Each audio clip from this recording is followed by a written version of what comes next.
Freud, por supuesto, es el primer texto en el que me baso. El segundo texto que me baso para decir lo que voy a decir es el texto de Joel Dor, llamado Estructura y Perversiones, ¿no? ¿Y por qué se llama perversiones? Ah, bueno, porque un sujeto perverso tiene perversiones. Ahorita veremos qué son las perversiones en síntesis. Voy a tratar de ser un poco rápido, no porque quiera ser rápido en sí mismo, sino por los tiempos, y sí me gustaría que dedicásemos unos cuantos minutos, si fuera el caso, a las preguntas y eventuales respuestas que pudiésemos dar. Pero en síntesis, vamos a verlo así, un poco para que vayamos siendo prácticos. Profesor Gustavo, ¿puedes proyectarme las imágenes que te envié, por favor?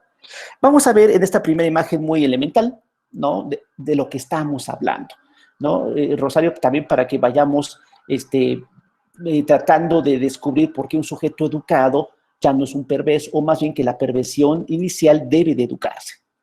No, ahorita lo vamos a tratar de dilucidar. Vamos a verlo así. Las tres posiciones subjetivas que habla el psicoanálisis particularmente son tres posiciones subjetivas. Algunos les llaman enfermedades. No se le llaman enfermedades, ese es un error. Son posiciones subjetivas. Y la primera posición subjetiva, profesor Gustavo, a ver si me puedes proyectar esta. No la estoy. Ah, ya ahorita la voy a proyectar. Ahí tenemos la primera posición subjetiva que vamos a ver no es la de la perversión.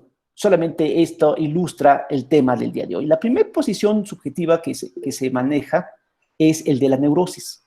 Todos sabemos cuando decimos un sujeto neurótico. Un sujeto neurótico, a ver si le damos rápidamente la siguiente imagen, profesor Gustavo. Un sujeto neurótico es un sujeto, vamos, elementalmente perturbado, ¿no? En el que, ahí lo tenemos, en el que el eje fundamental de un neurótico es la represión.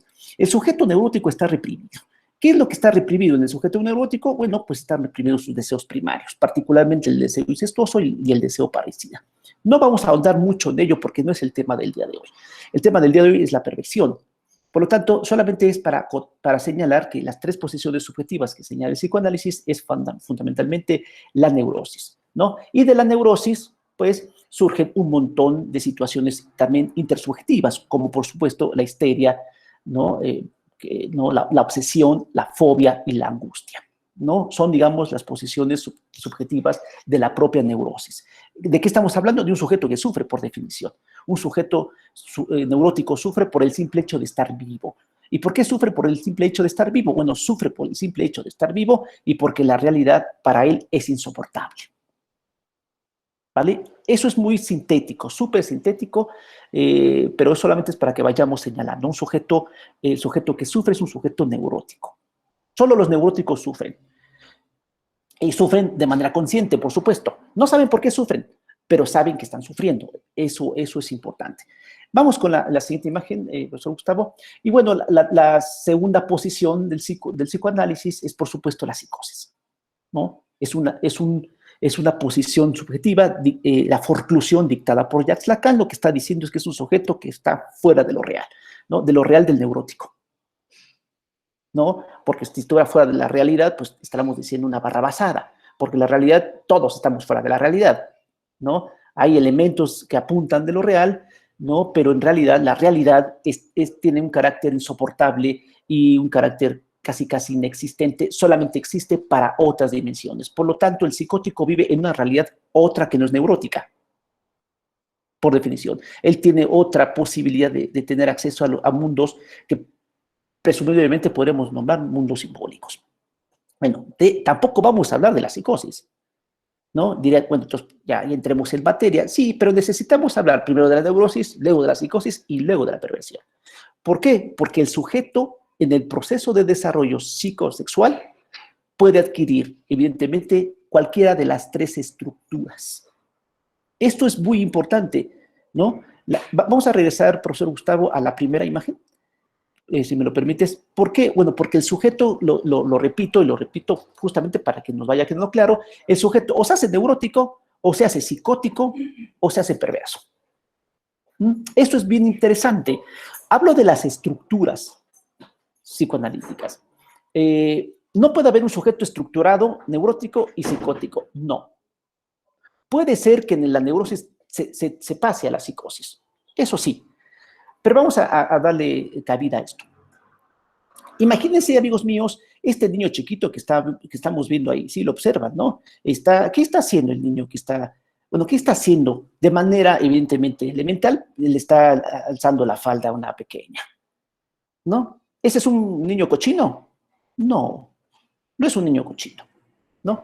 Es un niño que quiere explorar, ¿no? No podremos decir que es un sujeto que está pervertido. Más bien, es un sujeto que de entrada, en el proceso psíquico, en el proceso psicosexual, aparece como un sujeto que quiere saber. Y lo que quiere saber es justamente aquello que no puede lograr entender, ¿no? Que es sobre su sexualidad. De lo que estamos hablando cuando hablamos de la perversión, de la neurosis y de la psicosis, estamos hablando de la sexualidad del individuo. Y cuando hablo de la sexualidad no estoy diciendo que tiene que ver con aparatos genitales. No tiene nada que ver con eso la sexualidad, por lo menos no la sexualidad del psicoanálisis. Está hablando de otra cosa. Decía Lacan que la gente se enferma porque no sabe que la sexualidad es un no saber. Cuando la sexualidad es un no saber, quiere decir entonces que no sabemos, evidentemente, ni qué es la sexualidad, ni qué nos pervierte, ni qué es el placer, ni cómo lo recuperamos. No tenemos conocimiento de ello. Lo que tenemos conocimiento, si acaso, es que la experiencia de la sexualidad nos puede llevar a situaciones difíciles, o a situaciones placenteras, o a situaciones displacenteras, etcétera, etcétera, etcétera, y sobre todo a situaciones discursivas, como el caso de Justin, o Filosofía del Tocador, o 120 días de Sodoma, todas del Marqués de Sade. Bien, también se juega en la sexualidad en el lenguaje, por supuesto. Y ese es interesante. Vamos con lo demás. Observamos entonces que el pequeño está ahí levantando la falda. La pequeña no tiene la menor idea de lo que está haciendo. Él cree que está jugando y cree que se está divirtiendo y cree que está sabiendo cuando le levanta la falda a la niña. La niña, bueno, si menoscabo alguno, sabe perfectamente bien, por lo menos a la edad que ahí tiene, que ella, por supuesto, a diferencia del varón, no posee algo que se le llama pene, que después lo va a descubrir. Pero eso todavía no es el juego. Cuando el niño nace, o cuando nacen en los primeros años de existencia, el doctor Sigmund Freud le dio en llamar a los niños como polimorfos perversos. ¿Por qué les dijo a los niños chiquitos, como el que estamos viendo ahí, que es un polimorfo perverso? ¿Qué le pasa al doctor Sigmund Freud? ¿Ven? Ese doctor Sigmund Freud estaba completamente chiflado. No, no estaba chiflado. Lo que estoy diciendo es que en aquella época le dijeron al doctor Freud hasta de lo que se iba a morir. Y se lo dijeron en alemán para que se le quite. Le dijeron, doctor Freud, lo que usted está diciendo son puras marranadas y puras cochinadas. Así le dijeron al doctor Freud. Esto es un marrano, un puerco, un cerdo y un cochino. Porque está hablando de algo que no se puede hablar, que no se debe hablar y que es pudoroso, que es la sexualidad. Y la sexualidad expresada justamente a través de los órganos genitales, es decir, la genitalidad. Vayamos avanzando. Cuando se le dice que es un polimorfo perverso, el niño, es porque, y ojo con lo que voy a decir, es que porque el niño, antes de estructurarse como neurótico, como psicótico, como perverso, es un polimorfo perverso. Es decir, es un sujeto que tiene tres elementos de rasgos de desarrollo sexual. El primero es un sujeto voyerista. Los niños quieren ver todo. Ahí lo estamos observando, ¿no? Es un niño que quiere ver. Por lo tanto, el voyerismo en los niños no es una perversión como tal. Es un elemento que el niño quiere saber más allá de su propio cuerpo. Y al darse cuenta que hay otros cuerpos, pues quiere explorarlos. Claro, como los cuerpos están ocultos por las ropas, pues quiere desarropar a las pequeñas, ¿no? Porque sabe muy bien que ellas, o incluso los niños, saben muy bien que ellas no poseen una anatomía como la que él posee. No es que lo sepa de manera consciente. Eso es muy interesante. Luego entonces, para ir avanzando, cuando es un polimorfo perverso estamos diciendo que es un sujeto voyerista, es decir, que está queriendo ver todo lo que pueda ver, ¿no? Entonces, de repente se asoma por la mirilla de la ventana y quiere ver más allá de lo que sus ojos o su nariz le advierte. Y si es voyerista, bueno, pues también es fetichista, es decir, aparece también como que, Rosario, sí, ¿quieres decirnos algo? Levantaste la mano. No, perdón, fue error, perdón. No hay problema. Si quieren decirnos algo también con toda confianza, no pasa nada. Decíamos entonces, es un sujeto voyerista, quiere verlo todo, es un sujeto fetichista, es decir, todas las cosas, quiere tocarlo todo, Y todo aquello que toca puede generarle cierto placer. Inclusive puede tocar sus genitales y generarle cierto placer. Es obvio que todos nosotros, al tocar nuestros genitales, tenemos, y qué bueno, no podemos conseguir el placer que necesitamos. Se llama autoerotismo, hedonismo, autoerogenización, en fin, ¿no? Esa es una relación con nosotros mismos, es un amor narcisista, ¿no? Bueno, entonces el niño es voyerista, fetichista y exhibicionista. El niño se desnuda con una facilidad y no pasa absolutamente nada. Si vemos a los pequeños por ahí, ¿no? ¿Se acuerdan? Los chiquitos de 2, 3 años, cuando los bañan, allá andan corriendo por toda la casa con el moco de guajolote tendiendo por todos lados. Ahí vemos a los niñitos encueraditos, ¿no? Y a todo mundo nos da mucha risa. Lo abrazamos, le damos sus nalgaditas, le besamos todo lo que tengamos que besarle, porque es nuestro chiquito. Particularmente el varón. Y no puede así, luego entonces, hacer lo mismo el papá. Es decir, el niño sale de bañarse y está la comadre, la vecina y la tía. Y todo el mundo está contento con el chiquito que acaba de bañarse y que está encueradito. Esa escena la vemos a menudo. Incluso pasa en los comerciales de televisión a la hora pico. No puede hacer lo mismo el papá. El papá no puede salir bañado encuerado frente a la tía, la vecina, la comadre, la señora que vende quesadillas. ¿Puede hacer eso el adulto? No. Si alguien dijera, no, sí, yo conozco a alguien que en la calle sale desnudo. Ah, bueno, lo podemos discutir, pero ese sujeto que sale en la calle, en tu calle, sale desnudo, o una de dos, o es un psicótico, o es un exhibicionista, o sea, un perverso.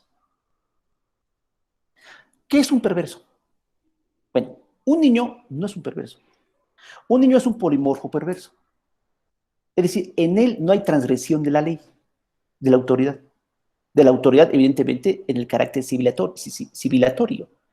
No es un perverso en el sentido de que está transgrediendo las leyes de la moral, las leyes de la estética. Lo que está haciendo el niño es queriendo conocer y queriendo mostrarse, porque es la manera lingüística en el fenómeno del cuerpo en el que aparece un niño y por lo tanto él puede de repente a los 2 años estarse agarrando el pene sin ningún problema. ¿Alguien lo va a reprimir por ello?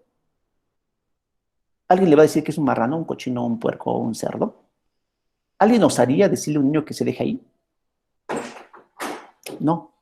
¿Qué es lo que entonces, y por eso Rosario, lo que dijiste hace rato fue muy interesante, es decir, ¿qué es lo que entonces tenemos que hacer para que el niño, a la edad que debemos es decir, a partir del entrenamiento del complejo edípico, tenemos que decirle a ese niño, a ver, niño, ¿está bien que te toques? Sí, pero en tu cuarto, solo.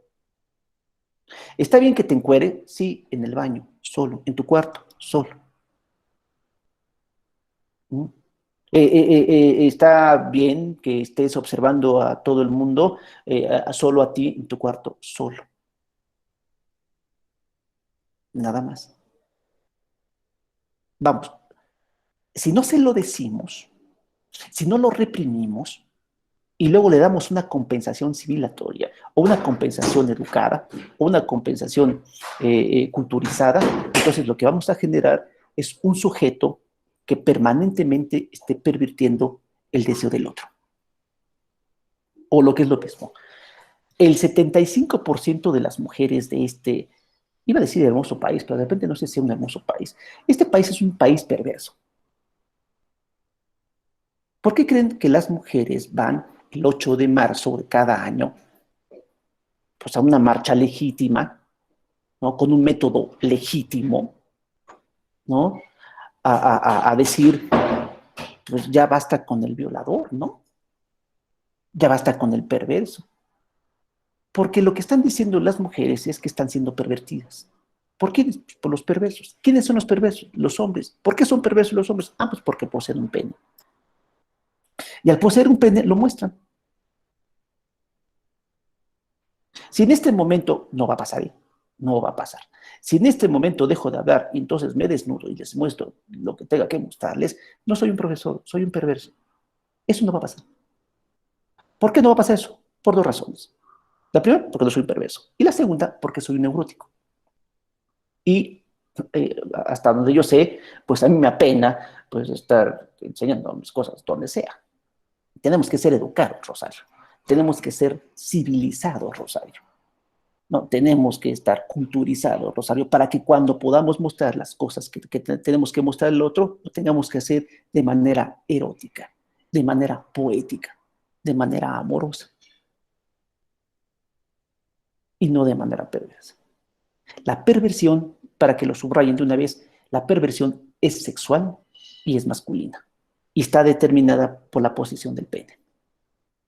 ¿Por qué le llaman denegación? Ah, ahí viene la parte maravillosa, maravillosa. Y por eso les dije que esta conferencia es para adultos. Bueno, pues porque el sujeto neurótico es un sujeto castrado, se le dice. ¿Qué significa que esté castrado? Significa que los deseos están reprimidos. No, no, Rosario, no hay mujeres perversas. Hay mujeres locas. Hay mujeres feas. Hay mujeres chistosas. Pero no hay mujeres perversas. Y ahorita vamos a poner un buen ejemplo, ¿vale?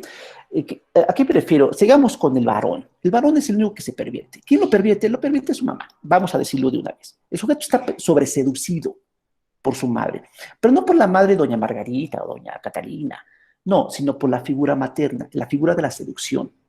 Quien seduce es la mujer, seduce al varón, ¿no? Todos, pero en la sobreseducción, que evidentemente es inconsciente, pues nos damos cuenta de que quien ha sido seducido es por la madre. Es obvio que ha sido por la madre, no puede ser seducido por el padre o por la figura del padre. No puede ser, ¿no? Y ahorita trataremos de ver por qué no.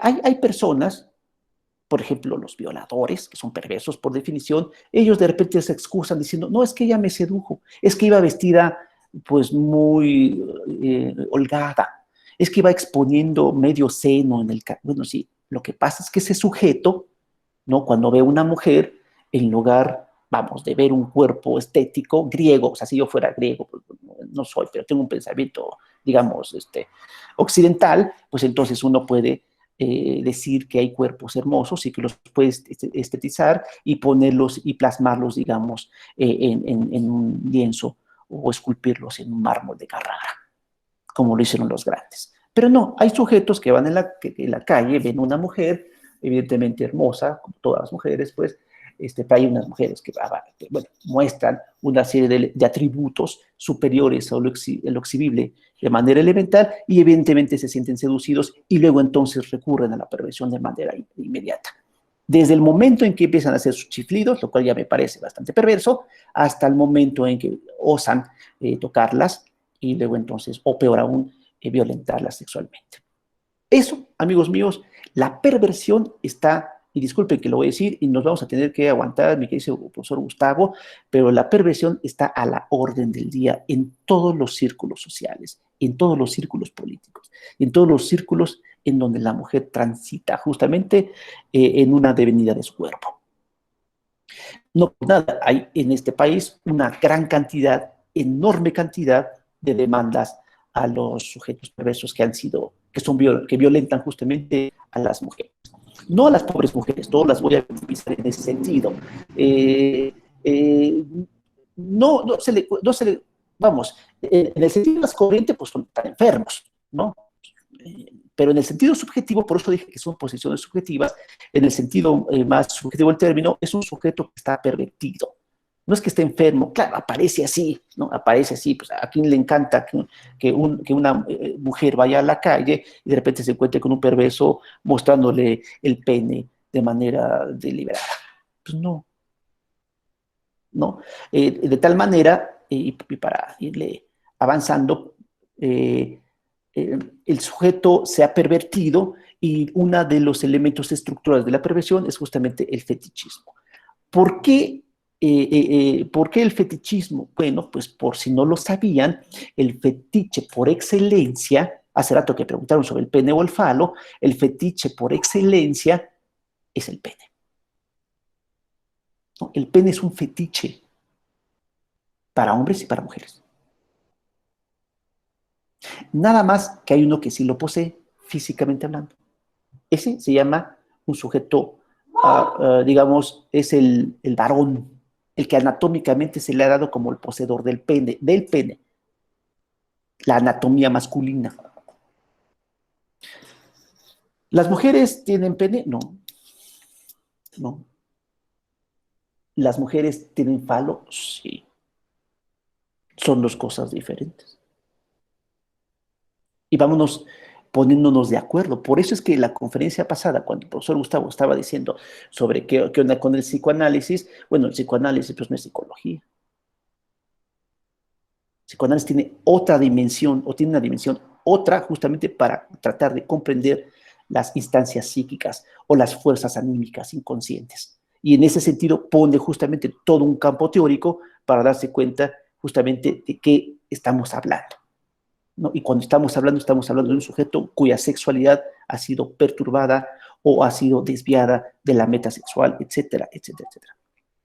Hay algunos pequeños comentarios. Dice, a la perversión se le considera enfermedad. Ya dijimos que no, es una posición subjetiva. Claro, evidentemente lo que pasa es que el perverso pues se le castiga socialmente, ¿no? Pero, por ejemplo, si una persona, una mujer con falo puede ser perversa, no, no, puede ser castrante, no perversa. Ahorita decimos por qué. Es decir, en el caso de los, bueno, como dijimos que la perversión es sexual y es masculina por la posición del pene, quiere decir que las personas que posean un pene, en el sentido anatómico del término, pueden ser sujetos a perversión. ¿Por qué? Porque tiene que ver con el fetiche. El fetiche, por definición, lo dijimos, es el pene. Jorge Guerrero dice, el marketing sexual también influye, ya no alcancé a leer, el marketing sexual también influye en la perversidad. ¿A qué le llamamos marketing sexual, Jorge Guerrero? Ofrezco disculpas si no me queda claro, pero ¿qué es el marketing sexual? Solo por saber, publicidad. O sea,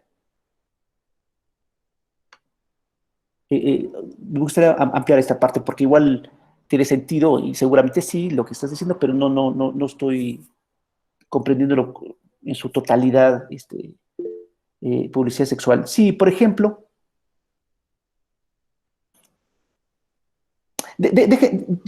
trato de pensar por dónde va Guerrero. Déjenme terminando esta parte y seguramente vamos por otro lado también, porque la pregunta de Rosario de si las mujeres no son perversas, evidentemente no. O sea, las mujeres no están violando hombres, Rosario.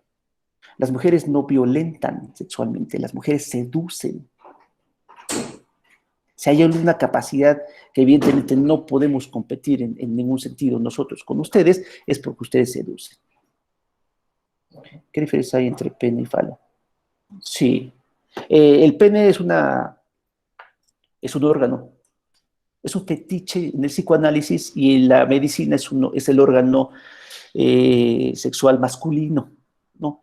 El falo, que es justamente toda la estructura del psicoanálisis, que lo vamos a ver con detalle, evidentemente, desde Tótem y Tabú y muchos textos que vamos a ver con el doctor Freud, el falo es la premisa fundamental de que todos podemos tener algo que se llama falo. Es decir, las mujeres no tienen un pene. Las mujeres pueden tener un falo o pueden tener un pene. ¿Cómo? Ah, bueno.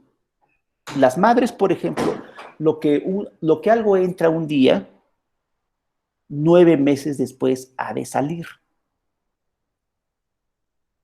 ¿Ubican esa parte? Entra primero algo. Sí, sus hijos son un falo y el más grande. Exacto, Edgar. ¿Ven? Por eso los hombres somos bien presumidos y somos estúpidos, ¿no? Porque creemos, siempre andamos ahí jugando, ¿no? A ver quién lo tiene más largo. Estoy hablando del bigote, ¿eh? ¿Quién lo tiene más largo, no? Para no hacer el chiste. O sea, ¿ven? Pero en realidad el falo más grande es el hijo de la madre. Entra un día algo chistoso, pues no tan largo, no tan grande, no tan pesado, y sale algo de 3 kilos. Dime si eso no está elementalmente complicado. ¿no? Y nosotros, los varones, pues damos la sensación de que tenemos entre nosotros, ¿ves? Porque nuestro narcisismo nos va indicando que tenemos que decirle a las mujeres, a las que se supone que son pasivas, a las que se supone que valen menos que nosotros, lo estoy diciendo desde el narcisismo, que se supone que valen menos, tenemos que subyugarlas en el terreno sexual. Y las posiciones las ponemos nosotros, y ese tipo de estupideces que dicen, pues, el discurso del macho, que ese es el asunto. Sigamos, porque el tiempo se me está viniendo encima y todavía hay algunos elementos que habría que discutir. Te voy a poner un ejemplo, Rosario. Es un chiste, ¿eh? Espero que se comprenda el chiste. Sé que sí, sé que sí. Fíjate que me acabo de enterar. No, ahorita el profesor Gustavo me acaba de enviar una información muy interesante. Resulta que 200 mujeres, todas hermosas, 200 están violando hombres aquí cerca en la delegación esta de Benito Juárez. 200. Amigos míos, esto es un atropello. No podemos permitir semejantes cosas. No podemos permitir que las mujeres nos violen, sexualmente hablando. Ven, ya está medio miedo. No, Rosario, eso no pasa. Pasa lo contrario. Y déjenme decirlo, si una mujer va caminando en la calle, pues digamos mostrando atributos que a todos los hombres heterosexuales nos gustan, pues evidentemente hay cierto encanto. Esa pulsión erótica es importante. Pues entonces, ¿cómo creen ustedes que se conocen, corazones? ¿Por internet? O sea, necesitamos evidentemente ver el cuerpo del otro y decir, ese cuerpo, esos ojos, todo eso, pues nos produce placer visual, sexual. ¿Mm? Evidentemente necesitamos, Rosario, amigos míos, me digo Rosario por las preguntas que he estado formulando, eh, eh, quiero decir que en nosotros, Rosario, debe existir evidentemente rasgos perversos. O sea, es obvio que nos encanta ver cuerpos desnudos. Es obvio que nos gusta desnudarnos. Ah, la diferencia. Es obvio que nos gusta tocar. ¿Cuál es la diferencia, Rosario? Ah, bueno, que los educados como nosotros, bueno, esa es la propuesta, los cultos de nosotros, la cultura, etcétera, nos permite sí y solo sí que los rasgos perversos se transformen en el terreno erótico. O sea, no podemos tener relaciones sexuales con ropa, ¿verdad? No, debe ser muy incómodo, debe ser muy perturbador. Nada más de imaginarlo debe ser imposible, ¿no? Entonces necesitamos que haya, evidentemente, rasgos perversos. Es decir, que podamos observar, que podamos tocar y que podamos ver. Con el consentimiento del otro, Rosario. O de los otros. Si hay orgías no pasa nada. Con el consentimiento del grupo. O con el consentimiento de la cultura. Porque hay culturas, como ustedes lo saben, tanto asiáticas, africanas, incluso mesoamericanas, que bueno, toda la comunidad está desnuda. No hay ningún problema, porque hay un consenso cultural. Hay culturas en donde los senos de las mujeres están expuestos. Es una cultura. En la occidental, que es la que Freud estudió, por lo menos en la que fue trabajando, y después obviamente la cultura europea, occidental, por supuesto, pues aparece como que pues, debemos de cubrir todo nuestro cuerpo. ¿Qué es lo que pasa? Y hace rato Guerrero me dio pista a pensar cosas, por supuesto, que tiene toda la razón. Sí, exacto, a eso voy, Jorge, ¿no? Es decir, aparece como que los cuerpos son mercancías pueriles, pues es obvio. Todo el aparato, digamos, del comercio sexual, expuesto en los medios masivos de comunicación, pues tiene que ver justamente con eso, con que la perversión para unos existe y para otros no. Es decir, si uno se saca el pene en la calle, pues te cae la policía, pero si un guapo como Brad Pitt ahorita ya es una piltrafa, pero en sus mejores épocas, Brad Pitt, pues le enseña ahí más o menos algo a las chicas, bueno, todas se vuelven locas. No, si yo lo hago. Si yo lo hago, me voy a la cárcel y me acusan de perverso y un montón. Y en el Facebook me matan, me queman vivo. Porque yo no soy famoso. Por eso, Guerrero, lo que dijiste es maravilloso. Es decir, ¿en dónde está permitido la perversión? Claro, la perversión es sexual y es masculina, pero ¿dónde está permitido en el terreno digamos, de los masculinos y de la publicidad y los famosos? Pues ahí. También sucede, digo, no quiero hacer polémica demasiado, amigos míos, pero pues, obviamente, pues si uno tiene dinero, uno es muy guapo y muy famoso, tiene dinero, pues lo que tiene luego entonces, pues son mujeres. ¿O qué creen que tienen los famosos ricos y guapos? ¿Carros? Ah, también. Pero los carros son una representación fálica. ¿Qué es lo que tienen los hombres? Los hombres que tienen dinero, pues tienen mujeres. ¿Qué es lo que tienen los hombres que tienen el poder, como los narcotraficantes? Pues tienen mujeres. Las mujeres es el objeto por definición, objeto teórico, ¿eh? El objeto teórico por definición, ¿no? En donde el sujeto se ve, se vive y se muere en él. Si no hubiera mujeres, bueno, claro, es obvio, ¿no? Como dice la canción de Arjona, ¿no? Si no hubiera mujeres, ¿no? Es obvio, si no hubiera mujeres, pues nada, no existiría nada, ¿no? Pero lo que digo es que si de repente desaparecieran las mujeres, lo que primero entraría en nosotros, entrarían dos cosas importantes. Uno, la homosexualidad, rampante. Dos, la psicosis. O sea, se van las mujeres, porque de lo que se va con las mujeres es algo que evidentemente el perverso no es capaz de dilucidar, que es la seducción. Si algo es importante en esto que estamos diciendo, es que el sujeto sobreseducido cree, y es ahí el asunto, cree que conoce el deseo propio y cree que conoce el deseo del otro. ¿Mm? O peligro, ¿no? Leamos lo que dice Guerra. Dice, comerciales donde hay exhibicionismo o doble sentido de mujeres y de hombres como estrategia publicitaria. De hecho, hay un dicho que utilizan algunos publicitarios que es el sexo vende. Sí, por supuesto. A lo que me refiero es que si esto influye socialmente, una tendencia perversa. Vamos, lo que está pervertido es la publicidad. O lo que está pervertido es la sociedad y las maneras en las que el consumo se da, ¿no? Todos sabemos perfectamente bien que vende más, pues, alguien que muestra más. Y todos sabemos, eso lo sabemos. No, no hay que ser ingenuos, ¿no? O sea, las mujeres guapas en el sentido, digamos, occidental del término, pues venden más que las mujeres que no son tan agraciadas en el sentido también occidental del término. Eso lo sabemos perfectamente bien. No hay que hacernos los tontos.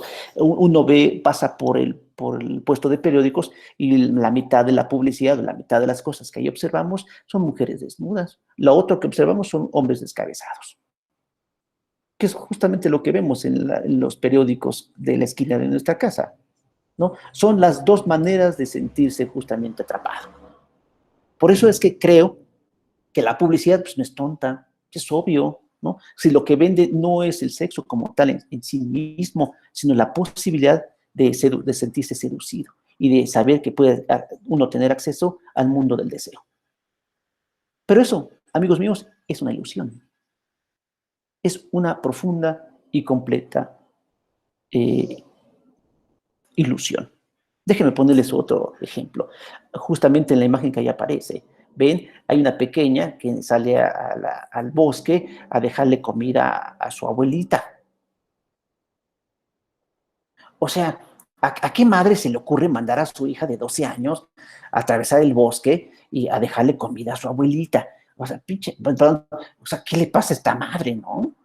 O mucha abuelita, ¿qué le pasa? Y la niña, claro, a la niña le dicen, ojo, ojo, le dicen, no te salgas del camino.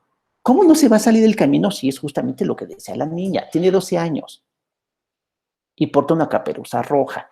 Ah, ya lo dije el cuento, no, pensé que no lo sabían. Es que hay un cuento que así se llama, muy famoso, ¿no?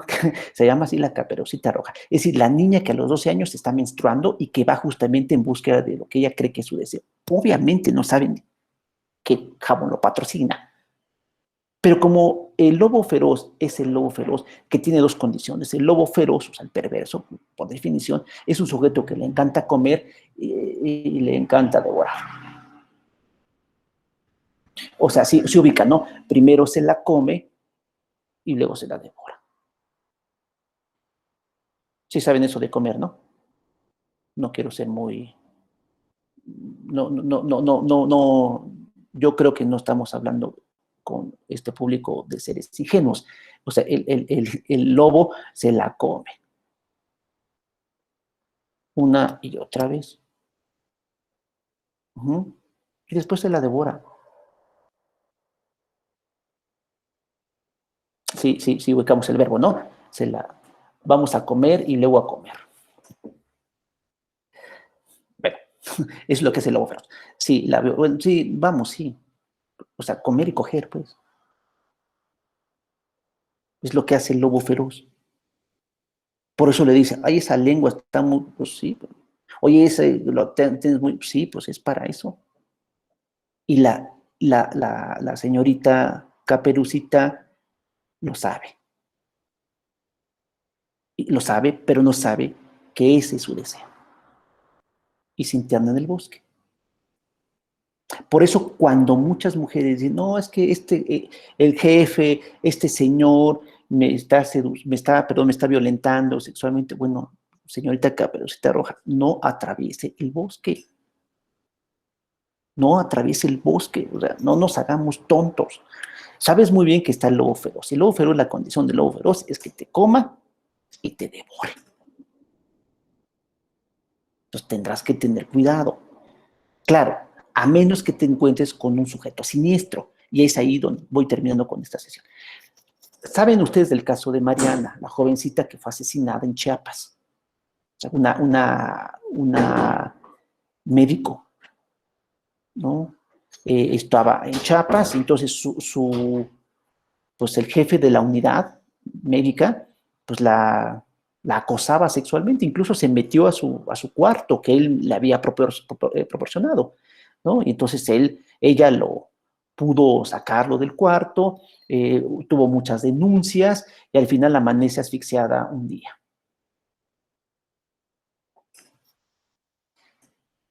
Estaba más que cantado, desgraciadamente. En este país en donde la perversión es la estructura, la perversión y la histeria, la neurosis histérica, son dos de las estructuras más sobresalientes de este país.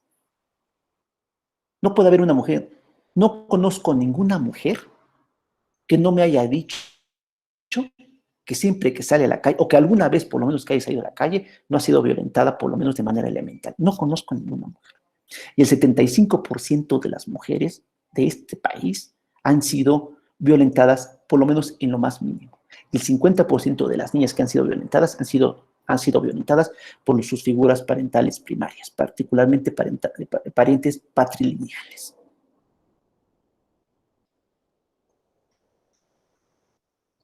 Claro, estamos hablando justamente de una de las estructuras más sobresalientes y que debemos, evidentemente, no lo digo de manera echándome un cebollazo, y esas son las que han denunciado, sí. Pero lo denuncian con otro, es como si um, ¿cómo decirlo? Como si la Caperucita Roja se queje con otro lobo feroz, de que el lobo feroz le está acosando. Pues el otro lobo feroz va a decir, no te preocupes, mija, mira, vente acá para que te vamos a proteger y va a lo mismo, ¿no? No, necesita otra estructura. Yo después del niño abogado, ¿quién? Sí.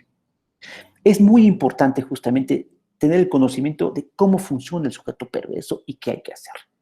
Cuando estoy diciendo y que sea el SEMA más sobresaliente, es la perversión es sexual y es masculina. No hay mujeres perversas, no las hay, no sexualmente.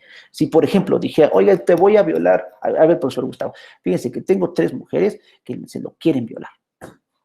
O sea, yo no veo que Gustavo se ponga muy nervioso. Se puso nervioso en otro sentido, pero no, exacto, pero no se va a poner preocupado, más bien, no vi que se haya preocupado, no vi que se haya angustiado, y no veo que una vez diciendo esto, se vaya a la Fiscalía de Delitos Sexuales a denunciar a las mujeres que quieren abusar sexualmente del pobre Gustavo. Pobre Gustavo. No, eso no pasa, Rosario. Pasa lo contrario. O sea, ni modo que digamos, oye, es que me va a meter su vagina. No, Rosario, eso no pasa. Lo que en realidad pasa es que una mujer seduce, no pervierte. El sujeto se siente sobreseducido. Ah, esa es otra cosa. Es decir, si va, por ejemplo, caminando una muchacha guapa, como todas las mujeres hermosas de este país, pero si va caminando una mujer por ahí guapa, mostrando sus atributos, pues puede haber un par de idiotas, o una buena cantidad de idiotas, que hagan desde un chiflido asqueroso hasta cosas peores. Porque están sobreseducidos, es decir, pervertidamente sobreseducidos. Y nadie le dijo, a ver, hijo, esta cosa que le llamas pene, si te la vas a seguir tocando, cabrón, te vas a tu cuarto y te la tocas, güey. Aquí no hay madres.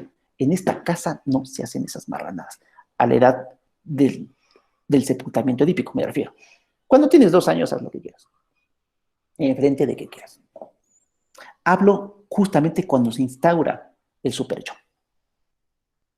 Es decir, a partir de los 6 años, a ver, mijito, se baña solito, yo lo auxilio, y ahí vamos viendo, y se baña con su papá si es varón, y con su mamá si es niña, y empezamos a diagramar, porque lo que puede provocar justamente, pues son actos perversos, estructurados.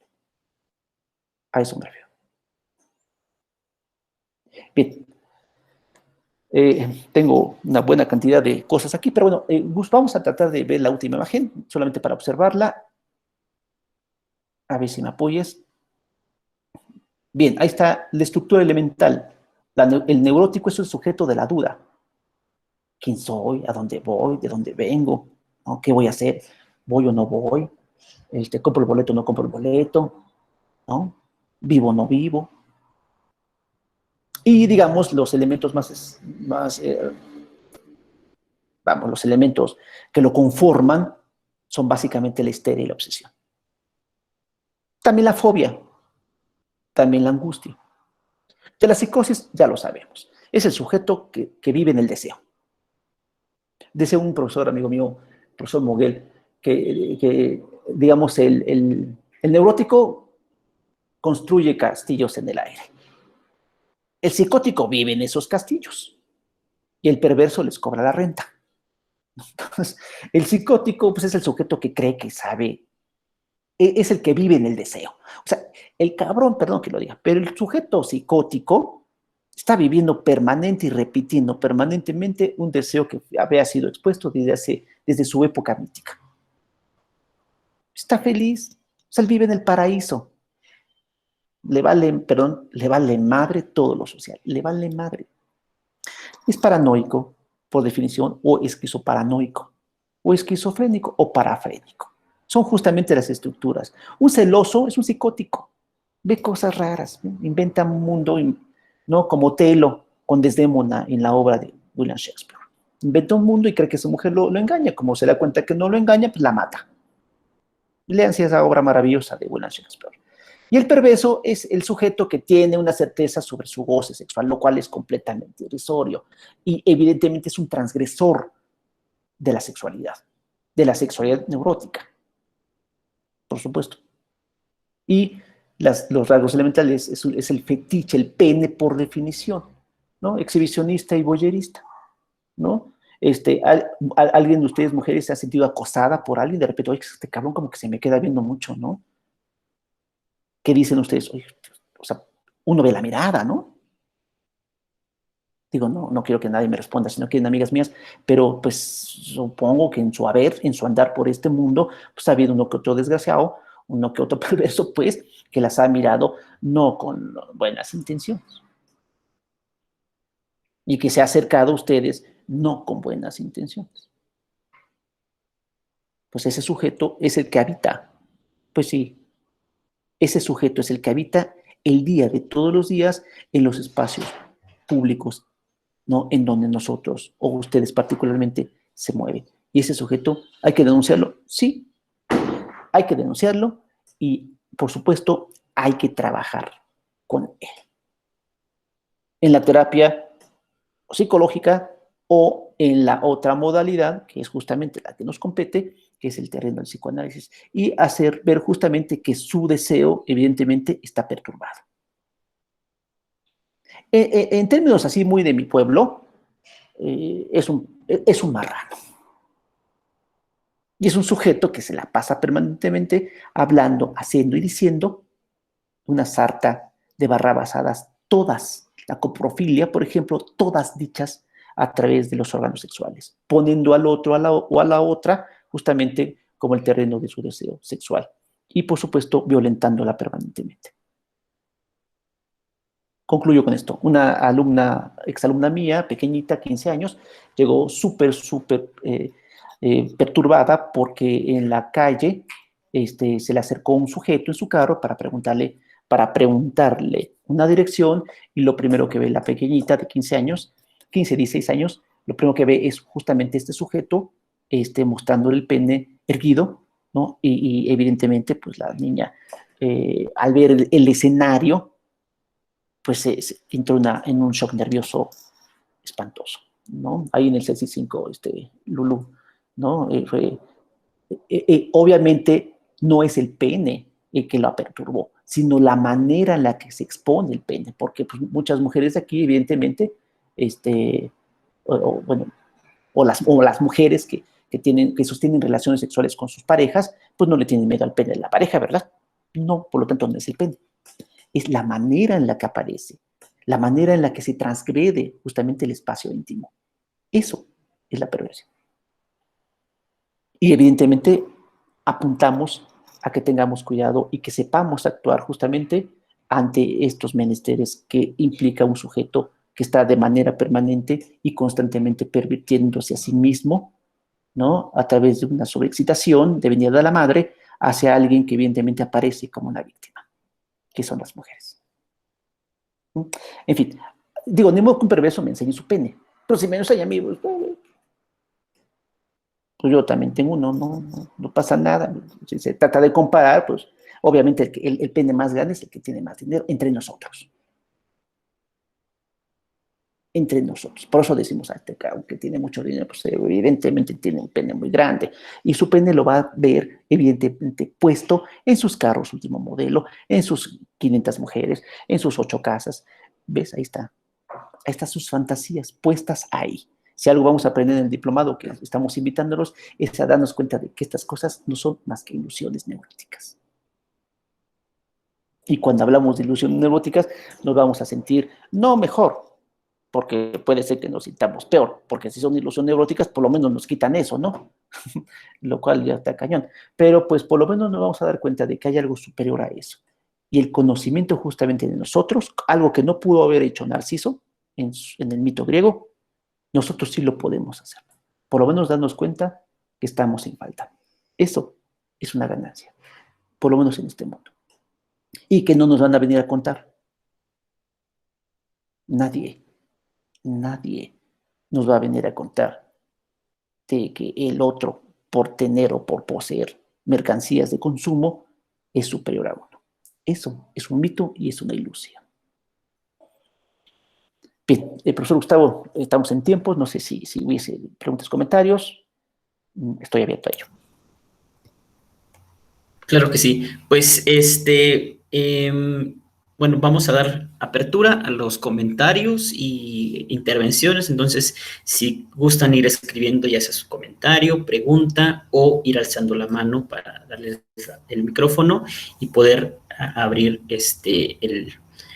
el espacio, ¿no? del diálogo. Entonces, un poco antes de pasar a esto, sí me gustaría solamente como una especie de nota al pie de página, siempre, más bien, una de las radicalidades del psicoanálisis es que subvierte todos los términos, toda la terminología de la ciencia moderna, ¿no? Entonces, sí atraviesa el psicoanálisis la visión común, digamos, de la realidad objetiva, de la realidad dada, ¿no? Lo digo un poco porque creo que estas preguntas de las mujeres no violan, mujeres perversas, se está pensando más bien desde el punto de vista jurídico, ¿no? O sea, claro, una mujer le puede meter un palo de escoba a un hombre por el ano, sí, y jurídicamente eso, tipificadamente sí es violación desde el punto de vista jurídico, pero el psicoanálisis va más allá de eso. Va más allá de eso y subvierte los términos. Por eso quizás suenen como un poco contradictorio decir, a ver, ¿cómo que no hay mujeres perversas? ¿Cómo que el pene solo es el fetiche por excelencia de la perversión? ¿Cómo? ¿No? Porque se nos atraviesan las categorías, se nos atraviesan los lentes anatómicos, médicos, jurídicos y incluso psicológicos, ¿no? Entonces, la idea es que podamos romper con esta visión, ir más allá de la presentación dada de la realidad desde otras perspectivas, ¿no? Por eso el psicoanálisis es nuevo, porque a pesar de que usa términos de otros saberes, los subvierte, ¿no? Los subvierte y los atraviesa en su particularidad. Por eso, y con esto también nomás quería cerrar esta intervención, por eso el psicoanálisis es una forma de escuchar, ¿no? Cuando yo escucho violación como jurista, pues evidentemente sí, delito, o como psiquiatra, ¿no? Yo escucho perverso como psiquiatra y entonces estoy escuchando enfermedad. Pero como psicoanalista, como escucha psicoanalítica, no estoy escuchando ni un enfermo, ni un delincuente, stricto sensus, ni nada de esta naturaleza, sino se escucha un discurso. Y entonces, en ese sentido, el psicoanálisis es una epistemología de la escucha. Eso es fabuloso en Freud y lo tenemos desde tratamiento psíquico, tratamiento del alma, ¿no? Es una epistemología de la escucha, no de la categorización, no de la clasificación, nada de esto, ¿no? Entonces, sí, de repente cuesta trabajo separarnos, ¿no? O sea, ¿cómo que la perversión no es una enfermedad si hacen esas cosas, ¿no? Sí, pero espérate, vamos a separarnos tantito y escuchar, ¿no? Que es como la apuesta del psicoanálisis. Entonces sí quería como precisar eso, un poco por esto que se está comentando, ¿no? Doy pie, Maestro Jesús, a los comentarios que se están virtiendo aquí. Bueno, Rosario nos comenta, bueno, pregunta que qué es un fetiche, en qué momento una conducta o preferencia sexual se convierte en perversión. Bueno, ahí está una. Bueno, te dejo esa, maestro, son dos. ¿Qué es un fetiche? Y en qué momento una conducta o preferencia sexual se convierte en perversión. Sí, bueno, un fetiche casi de diccionario, es un objeto X que produce alta satisfacción sexual, ¿no? Eso es un fetiche elementalmente hablando. El fetiche para el perverso es su pene. Cuando se dice que el sujeto ha sido denegado, como lo vimos hace rato, quiere decir que niega la castración. Pero ojo, quiere decir que el pene no lo posee, o el falo no lo posee el padre, sino que el falo lo posee la madre. Eso es una primera negación. Cuando se le llama denegación o renegación, quiere decir que la primera negación es negada, que no es la madre quien posee el falo. Primero, la primera negación es que no lo posee el padre, sino lo posee la madre. Es una primera negación. La segunda negación o renegación o denegación es que el falo no lo posee la madre, sino que el falo, y ahí viene Rosario, por eso te decía que no es posible que las mujeres sean perversas, porque en la segunda negación, Rosario, el que es el falo es el perverso. Déjame decirlo groseramente, a ver si lo puedo.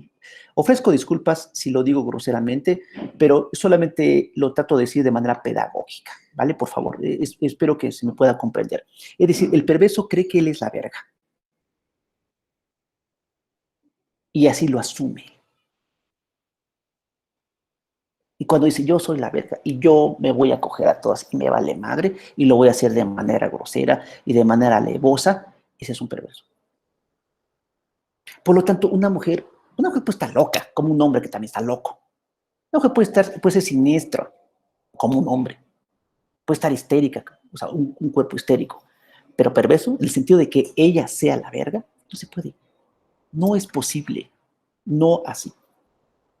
¿No? Sí puede violentar a otro metiéndole un palo por el ano, sí, pues, ¿no? Hay casos de mamás, ¿no? O de personas que han asesinado al violador, ¿no? Y han hecho, le han cortado los genitales. Esa es una justicia otra, es un elemento otro, pero no es perversión. Lo que hay en las mujeres, y me gustaría que nos quedáramos en eso, porque va a haber una conferencia sobre eso justamente, pero no quiero adelantar, bueno, quiero adelantar, es que si hay algo maravilloso, y con eso, de veras, no quiero darles, o sea, ustedes tienen un poder de los 10,000 demonios, mis corazoncitos, un poder de los 10,000 demonios que se llama seducción. Pero la seducción no se ha podido comprender. Si se comprende la seducción como esperaría ustedes mismas que se comprendiese, pues nos hacen polvo. Nos hacen polvo. Es como si nos dijeran, ¿quieres? Digo, espero que se comprenda lo que estoy diciendo. O sea, no es esto, ¿no? Si las mujeres dicen, ¿quieren? Sí, pero esto te va a costar, compadre. ¿Qué? Tu virilidad. Y contra eso no podemos. Por eso es que son maravillosas. El problema es que con la seducción muchas de ustedes se histerizan. Y es el juego en el que ya no van a poder ganar cuando se hacen histéricas. Pero eso lo vemos después. Por el momento sí me gustaría pues que vayamos comprendiendo esta parte porque también los tiempos. Y dice Jorge Guerrero, y las mujeres que abusan de sus hijos, ¿qué rasgos tienen si no son perversas? Sí, ojo, es muy interesante esta pregunta. Es decir, por eso estoy diciendo, una cosa es la perversión, que es masculina y es sexual, y otra cosa es que haya mujeres que maten a sus hijos. Eso no es perversión, eso es criminología, ¿no? Eso es estar enfermas mentalmente, no estar mal maternizadas, ¿no? Esa es otra cosa. Pero la perversión que yo estoy diciendo es una perversión desde el psicoanálisis, desde los elementos que estructuran el sujeto psicosexual. A eso me refiero. No significa que una mujer no pueda matar a un hombre, o que le meta un palo por el ano, o por la boca y que le salga por el ano. Eso puede pasar. Hablo de la perversión sexual. No, incluso Joel Dor, cuando ubican el segundo capítulo, cuando empieza a hablar justamente de la definición de perversión, lo que dice, voy a descartar la perversión vista como un rasgo, como un elemento justamente que tiene que ver con criminología, con criminalidad. No, de eso no voy a hablar. Voy a hablar más bien de la perversión sexual. Y se arranca muy bonito. Lean el texto. Por eso se hace esta distinción, Jorge, ¿no? Se hace esa distinción para entonces decir que las mujeres, no es que todas las mujeres sean buenas entonces. Cuando digo que no son perversas, no quiere decir que sean buenas. Todas. No. Estamos diciendo que las mujeres que matan a sus hijos o los violentan, pues porque son castrantes, o porque están enfermas, o son psicóticas, o tienen otros elementos, pero no perversión. No perversión. Supe un caso de una maestra de secundaria que le dio un beso a un niño de secundaria. Y disculpen, pero me pareció lo más tierno, lo más tierno. Es decir, si pasa lo contrario, entonces estamos hablando de perversión. Entonces, ¿de qué estamos hablando de la maestra? Pues de seducción.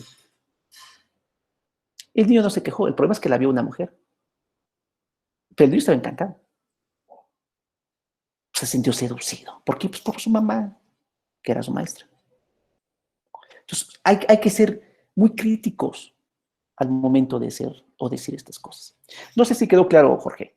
Es importante que esto quede claro para que no digamos, ay, no entendí, ¿por qué las mujeres no son perversas y pueden ser unas malditas? Ah, no, esa es otra cosa.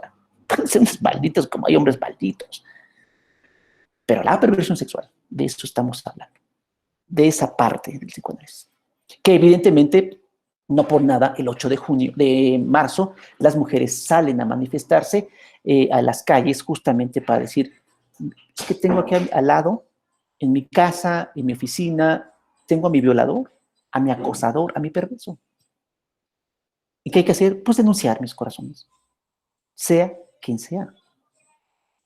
Y no porque sea el director, o el jefe, o el no sé qué, o los pendejos. No, perdón, te lo dije. No porque sea eso. ¿No? Y hoy por hoy tienen todos los elementos para hacer la denuncia y quemarlo en redes sociales si es necesario, ¿no? Por eso un neurótico quiere ser perverso, pero no puede, porque hay represión. Y eso es bien interesante. Entonces, ¿qué hacemos los neuróticos? Pues nos aguantamos, le damos la vuelta, ¿no, Rosario? Le damos la vuelta, así. Vamos a darle la vuelta para que pueda yo acostarme con una chica, tengo que darle toda la vuelta a la manzana y después llévala a comer, llévala al cine, comprarle un helado y después decirle, oye, ya que hice todo esto, ya nos podemos acostar.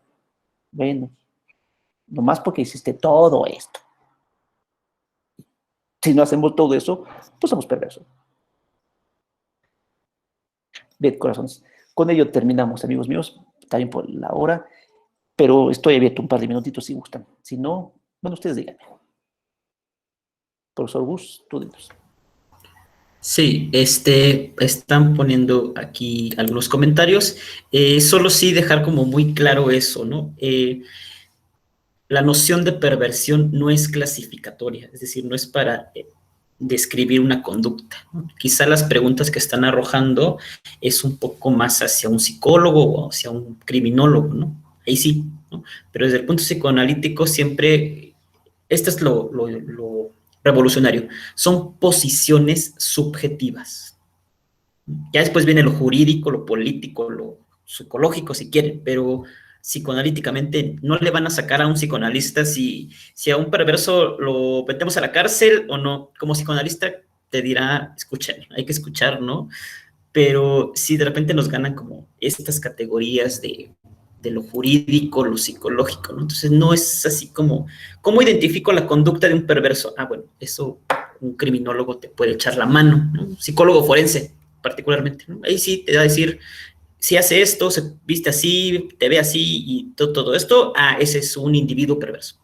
Pero acá no, acá estamos hablando de otra cosa, ¿no? Comento, Ángeles Hernández dice en el chat, las mamás que acompañan a sus hijos y o tocaron y no los dejaron ser o casar y viven con ellos hasta los 38 o más, ni los dejan casar. Bueno, no sé si fue pregunta o comentario, pero supongo que alude a estas mamás que aprenden a los hijos, ¿no? Pero no sé si es pregunta o comentario. Rosario dice que muchas gracias por la plática, estuvo genial. Ángeles también da las gracias. Y Vázquez Salas, nuevos conocimientos me llevo el día de hoy, gracias. Ángeles Hernández, pregunta, que si estas mamás que acompañan a sus hijos no los dejan casarse, que no los dejan ser, ¿no? Que los aprisionan, me imagino que eso, y que ya tienen hasta 38 años y los siguen queriendo tener ahí en casa. Quizá, esa es la pregunta, maestro Jesús. Bueno, termino diciendo algo rapidísimo. Evidentemente, la madre que está con su hijo y se casa con él, bueno, casados nacen casados, pero que continúa el matrimonio con él, pues están enfermos. Está enferma y enferman al niño. Es decir, justamente el sepultamiento del complejo edípico, que eso es un tema que vamos a ver en el diplomado, pues tiene que ver justamente con la separación en lo real, digamos, y en lo simbólico de las relaciones parentales primarias, ¿no? Un niño tiene que ser un héroe, tiene que convertirse en un hombre, pues, no en una pedacería, en una cosa. Y entonces, evidentemente, esa persona que está permanentemente viviendo con su madre o haciendo alusión a su madre, pues evidentemente tiene un complejo edípico de los 10.000 demonios y siempre será un niño chillón, que va a pedirle teta a la madre. Claro, hay sus niveles, ¿no? Hay quien duerme con su madre, literal. Yo tenía un paciente que dormía literal en el cuarto con su madre, en diferentes camas. O no lo sé, pero tenía 30 y pelos de años y de su casa no quería salir jamás, sobre pretexto de que cuidaba a su madre. Ja. En fin, con ello terminamos porque también tengo sesión a las ya. Pero espero que haya sido, pues por lo menos que nos permita pensar cositas, ¿no? Por ahí la dejamos. Y el psicoanálisis, como entiende, ya no le alcanza a leer, pero bueno. Gus, sí que es por ahí, vamos cerrando, ¿no? Sí.